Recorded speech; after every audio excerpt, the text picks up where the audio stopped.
മാന്യ പ്രേക്ഷകർക്ക് എൻ്റെ പ്രണാമം. ഈ പ്രഭാഷണ യാത്രാ പരമ്പരകൾക്കിടയ്ക്ക് കോഴിക്കോട് കടലുണ്ടിയില് ഒരു സ്ഥലത്ത് ഒരു പ്രഭാഷണത്തിന് പോവേണ്ടായി. RSSകാരുടെ അമ്പലം 10-50 ഏക്കറുള്ളത് നാട്ടുകാർ കയ്യേറി. ഇനി കുറച്ച് സ്ഥലം മാത്രം ബാക്കിയുള്ള അമ്പലം.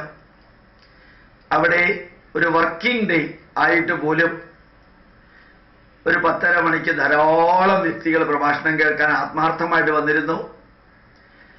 ആ പ്രഭാഷണത്തിന് ശേഷം 1-1.5 മണിക്കൂർ താല്പര്യമുള്ളവർക്ക് വേദത്തിന്റെ ക്ലാസ് എടുത്തിരുന്നു. ആ വേദത്തിന്റെ ക്ലാസ് എല്ലാം കഴിഞ്ഞ് പിന്നെ അവിടെ അന്നദാനത്തിന് ആൾക്കാർ നിൽക്കുന്ന ഒരു കാഴ്ച കണ്ടു. ഏതാണ്ട് ഈ പരിപാടിയിൽ പങ്കെടുത്തവര് 1000-800 പേരുണ്ടായിരുന്നു.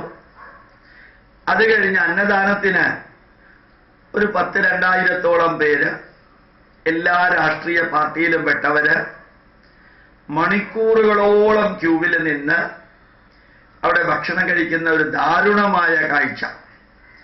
വീട്ടിൽ ഇഷ്ടം മാതിരി തിന്നാനുള്ളവരാണ്.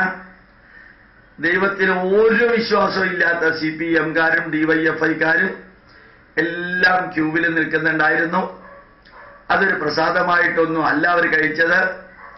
അവർക്ക് വിളമ്പിക്കൊടുക്കാൻ RSSന്റെ സ്വയം സേവകരും ആ RSSന്റെ പ്രവർത്തകർ തന്നെ വീട് വീടാന്തരം കയറി ഇറങ്ങി പിച്ചയെടുക്കുന്ന മാതിരി ഡൊണേഷൻ മേടിച്ച് പച്ചക്കറിയും അരിയും പലമഞ്ഞനവും വാങ്ങിച്ച് ഈ അമ്പലത്തിൽ കൊണ്ടുവന്നത് പാകം ചെയ്ത് അച്ഛനും അമ്മയും മക്കളെ സംരക്ഷിക്കുന്ന പോലെ ഇവര് പിച്ചയെടുത്ത് കിട്ടിയ കാശുകൊണ്ട് സാധനങ്ങൾ വാങ്ങിച്ച് ചോറുണ്ടാക്കി അത് വഴിയെ കൂടെ പോകുന്ന വീട്ടിൽ ഇഷ്ടം മാതിരി തിന്നാനുള്ളവർക്ക് ഇവിടെ വിളമ്പിക്കൊടുക്കുന്ന കാഴ്ച അത്ഭുതകരമായിരുന്നു.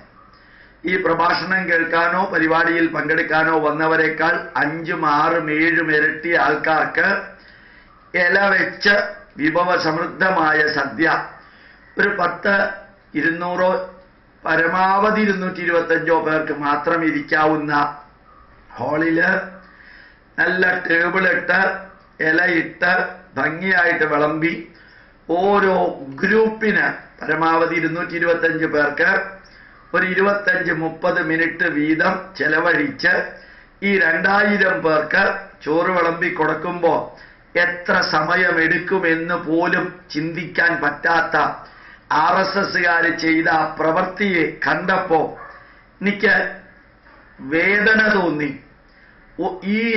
ഈ ക്ഷേത്രമോ ഇവിടുത്തെ ആത്മീയതയോ ആയിട്ട് ഒരു ബന്ധമില്ലാത്തവർക്ക് ഈ ചോറിങ്ങനെ വിഭവസമൃദ്ധമായ സദ്യയായിട്ട് ഇലയിൽ വിളമ്പിക്കൊടുക്കുന്നതിന് പകരം അറ്റ്ലീസ്റ്റ് ഒരു സ്റ്റീൽ പ്ലേറ്റ് വാങ്ങിച്ച് അത് കുറഞ്ഞതൊരു 150 വർഷമെങ്കിലും ഒരു സ്റ്റീൽ പ്ലേറ്റ് നിൽക്കും.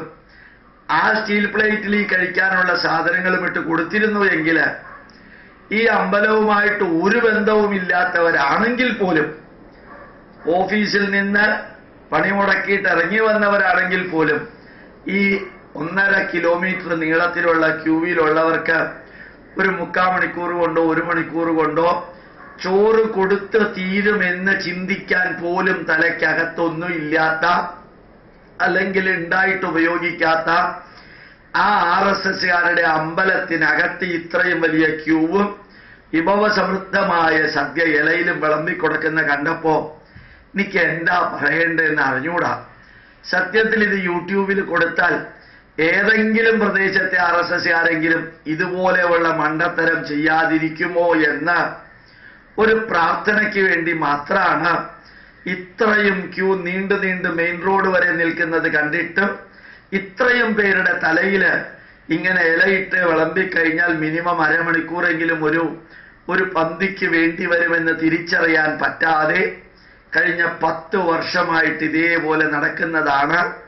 ഈ സദ്യ നടക്കുന്നു എന്ന് ആത്മാഭിമാനത്തോടു കൂടി പറയുമ്പോ എന്താണ് അഭിമാനിക്കേണ്ടത്, എന്താണ് അപമാനം എന്ന് പോലും തിരിച്ചറിയാൻ പറ്റാത്തൊരു വിഭാഗത്തിന്റെ മുമ്പിൽ നിന്നുകൊണ്ട് ഞാൻ പറഞ്ഞു, ദൈവം നിങ്ങളെ രക്ഷിക്കട്ടെ. മറ്റു പലരെയും മാറ്റാൻ എളുപ്പ, ചിലരെ മാറ്റാൻ ബുദ്ധിമുട്ടാണ്. അതുകൊണ്ട് ഞാൻ പോകുന്നു എന്ന് പറഞ്ഞിട്ട് ഞാൻ ഇറങ്ങി വന്നപ്പോ എൻ്റെ മനസ്സിൽ അത് പറയാതിരിക്കാൻ പറ്റാത്തത് കൊണ്ടാണ്.